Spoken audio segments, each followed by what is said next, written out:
Who could forget the story of Jack and the Beanstalk? Remember? Fee, fi, fo, fum, I smell the blood of an Englishman.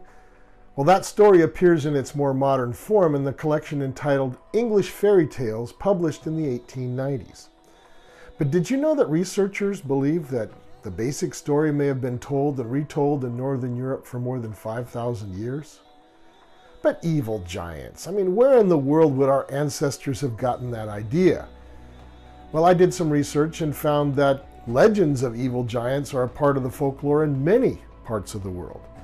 There are giant stories not only in Europe, but also in North and South America. India and other regions of Asia had stories of giants, and of course the Middle East is famous for its giant stories. The account of David and Goliath in 1 Samuel 17 comes to mind immediately. But were these giant beings real? Aren't they just figures in fairy tales? Well, over the years there have been a lot of debate about whether giants ever existed. But did you know that small-town newspaper articles in the United States all through the 1800s and into the 1900s regularly reported that local people came upon giant skeletons buried on their land? And there are dozens of these accounts. I myself vividly remember seeing a 9-foot skeleton on display in Virginia City, Nevada in the 1970s. Whether it was authentic, I really couldn't say. It looked real to me. I've often wondered about it, and I've since researched the internet for any records of that skeleton, but apparently it's vanished without a trace. Well, in the Old Testament section of the Bible, the accounts of evil giants are treated as authentic and very serious. Giants are first mentioned in Genesis under the name Nephilim, which in Hebrew seems to mean fallen ones. They're described as the offspring of fallen angelic beings and human women. But really, angelic beings and humans having children together doesn't seem possible, and many Bible scholars have wondered how that could be.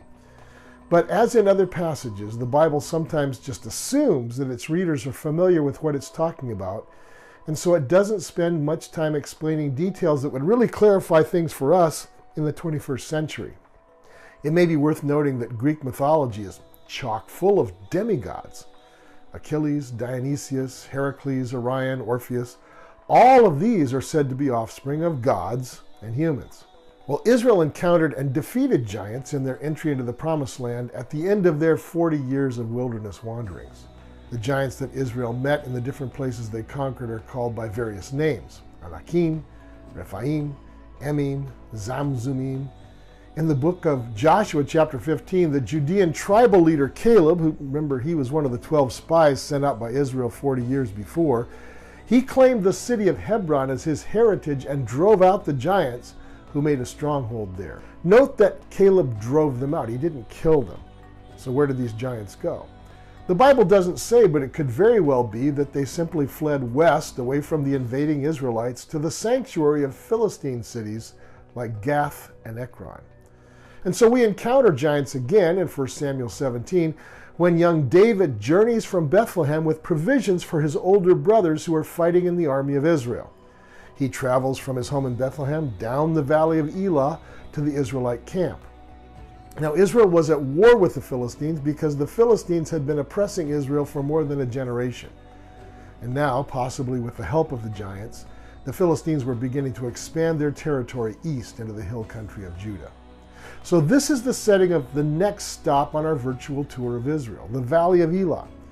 The Valley of Elah is a natural highway from the land of the Philistines on the Mediterranean coastal plain into the heart of Judah.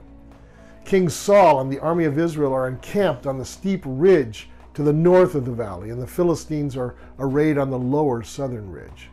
And for some time, neither side makes a move. They just watch each other, unsure of what to do next. But in the meantime, this 9-foot giant, Goliath of Gath, advanced out into the valley every day to taunt and curse Israel and to ridicule Israel's God. Now David, who was probably in his mid-teens at the time, was sent by his father to bring provisions to his older brothers. And when he arrived, he witnessed one of Goliath's daily insult episodes, and he made up his mind to put a stop to them. You can read the entire story in 1 Samuel 17. But just to give some perspective, the Bible gives some very specific details about Goliath. Here we go. His height is said to have been 6 cubits in a span. That's just under 10 feet tall. So picture a man whose head's nearly 2 feet higher than the ceiling of your bedroom. His armor weighed over 120 pounds. The head of his spear was 15 pounds by itself, and combined with the shaft, that's about 33 pounds. The weight of a double cinder block. Imagine throwing something that heavy with some kind of accuracy. Well, the short version is that, trusting God, David made his way down into the valley, picked up a few stones from the stream, crossed it towards the giant, and when Goliath advanced towards him, David simply used his sling to put a stone right into the forehead of the giant. He brought him down and beheaded him with his own sword. The Philistines broke and ran for home, pursued by Israel, and the battle was won. So now, with that introduction, come along with us to the actual site of this epic battle and see it for yourself. We're with a tour group here in Israel, and we're standing in the valley of Elah, and this is the actual brook that David would have picked up the stones in. And you see up on the ridge there, the Israelites would have been camped. And then if you look around here to the opposite side, see the Israelites all along that ridge, but then on that opposite ridge would have been the Philistines. And it would have been into this valley that Goliath had come every day to taunt Israel. And here's some rocks taken from this very area. David probably would have picked rocks somewhere between these small ones and this large one to sling it at Goliath. It's really interesting that it doesn't take much if you're serving God. It takes what you've got to give. It takes what you have. And you can be threatened by all sorts of things that are important, powerful, big, overwhelming, intimidating. And yet with the power of God and with confidence in what God can do, it's amazing what God does, and it's amazing what cannot stand against God. So this is God's provision right here in the valley of Elah in Israel. It's raining today, but maybe picture this with brighter skies and sunshine.